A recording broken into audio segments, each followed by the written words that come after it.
I do not think that there is anyone among the people of Ghana who would want anything to go wrong with Ken Ofori-Atta.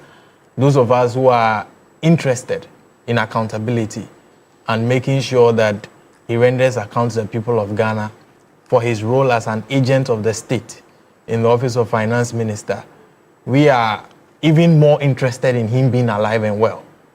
Because God forbid that anything happens to Mr. Ken Ofori-Atta and we don't get answers on SML, we don't get answers on ambulance spare parts, and all of those issues which have direct consequences for the people of Ghana.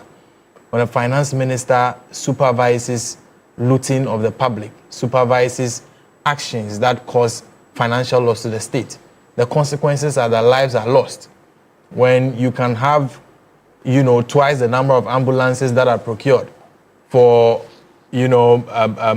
contracts that the finance minister signed onto, the implication is that the lack of those other ones have implications for public health and safety of the Ghanaian people. All those things border on the well-being of our citizens, and we all want accountability for. So God forbid that anything happens to Ken Ofori-Atta. He must be alive and he must account for whatever is going on. So I wish him very well in all of this, that he should go through the processes.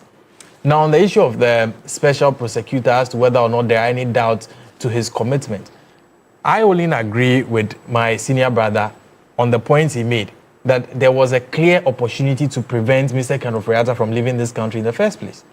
In fact, while I empathize with him, the conditions that they are suggesting Mr. Ken Ofori-Atta is going through can be treated here in Ghana. There is no, first-class citizenship or second-class citizenship in this country.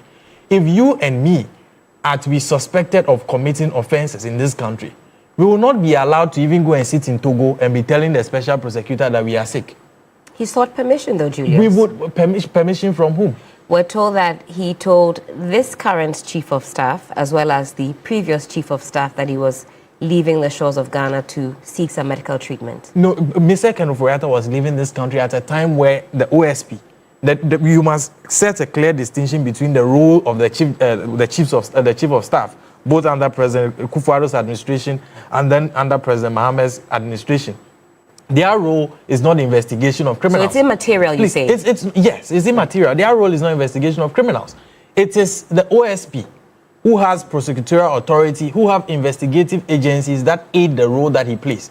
So it is him who is supposed to know the nature and character of the issues he's investigating and the level of interest he has in particular persons. So we can't just simply say that because Ken Ofori-Atta wrote to Chief of Staff, but the OSP should be excused for letting him out of the jurisdiction when he knows very well that he's investigating issues that that requires him to actually get caution statements and all of that from Mr. Ken Ofori-Atta. So on that match, I agree with my brother that he shouldn't have allowed that to happen in the first place for us to get here. But you see, one point must be made fundamentally clear. Mr. Ken Ofori-Atta, his associates, his family, and everybody, despite the fact that we all empathize with them, that he's in a bad health condition, if it is true, and not just a ruse to evade investigation and all of that. Despite the fact that we empathize with them, they must understand that the sort of privilege, that he enjoyed under President Kufuor, to the extent that, let's recount instances that involve Mr. Ken Ofori-Atta in this country. First, Mr. Ken Ofori-Atta was supposed to be appointed finance minister at a time where he was not within this jurisdiction. President Kufuor kept that position vacant. It was then Majority Leader Chairman Sabonsu who was reading budgets to us in this country. That's right. It was reserved for Ken Ofori-Atta until he came. Mr. Ken Ofori-Atta said he was ill at some point in this country and insisted that he would keep running the finance ministry, even when there were calls from members of the New Patriotic Party, including the majority in parliament, over 88 MPs if I recall, asking that Mr. Ken Ofori-Atta should resign. He insisted on staying in that role. If you love your agency role as finance minister on behalf of the state so much that you were unwilling to leave it, even in ill health, why is it that the requirements of agency, which include accountability to your principal, the state, come up and now you're outside of the jurisdiction giving all manner of excuses? So please, they should spare us this. There are no privileges whatsoever for particular classes of people in this country. Members of the New Patriotic Party, Mr. Ken Ofori-Atta, recently when the issue was involving Wontumi, you will hear them, they have particular phrases they use which suggests that they have certain privileges in terms of how they must be treated in this country, please just invite them. When I commit offenses, the police would come and arrest me with due process of law. That includes them to even enter my house and pick me up. But when it comes to them, they tell you that invite them. Who are they? That they should be invited. When it comes to Ofori-Atta, he goes to sit down. The question you must ask yourself is that how many of our fellow citizens would be able to be doing what Ofori-Atta is doing and get away with it? How many of our fellow citizens will be able to do that? So, Julius, how many of our fellow citizens, okay? Yeah. How many of our fellow citizens would get away with these things that he is doing? Just wake up and say, I am ill today. The wife, okay, the wife. How many of our fellow citizens would have a situation where their spouses would be the ones dictating to law enforcement when and how they would be able to see them?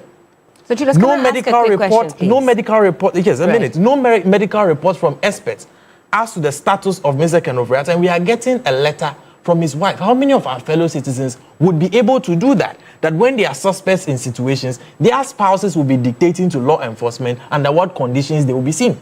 So you agree with the OSP when he says that it is not up to Ken Ofori-Atta to dictate and suggest, well, I can't come, let's do it via Zoom. No, he can't do that. What sort of precedent would you say that sets for all future investigations? And you make that distinction that you and I cannot be suspected or wanted or being asked to assist in investigations. Yes, and we'll go and sit in Togo and be saying and that. And then say, invite us via Zoom and let us provide that. We can't do that. Right. The precedence is certain, is even clear already. If you listen to commentaries of associates of Mr. Ken Ofori-Atta, I would say that what I deduce from all of this is that there is no intention whatsoever to have Mr. Ken Ofori-Atta back in this jurisdiction. Let's stop kidding ourselves. And that is why if the OSP is very interested in getting Mr. Ken Ofori-Atta to this jurisdiction, he must begin extradition processes as soon as possible. We're told that is underway. Yes, it must be acted on as soon as possible. The reason I'm saying that there is no intention to have Mr. Ken Ofori-Atta here is that you would listen to associates of Mr. Ken Ofori-Atta, people who themselves said he have worked with him and all of that, tell us live on television that to the extent that they are concerned, and if Mr. Ken Ofori-Atta listens to them, he should never return to this jurisdiction. Then you later see his wife telling us that he will come in 3 months, telling us that he has undergone successful surgeries and all of that. Information which, under proper circumstances, should be emanating from health experts who have treated Mr. Ken Ofori-Atta. So if you listen to his associates, his wife, his friends, and all of that, the intention is not that Mr. Ken Ofori-Atta should return here.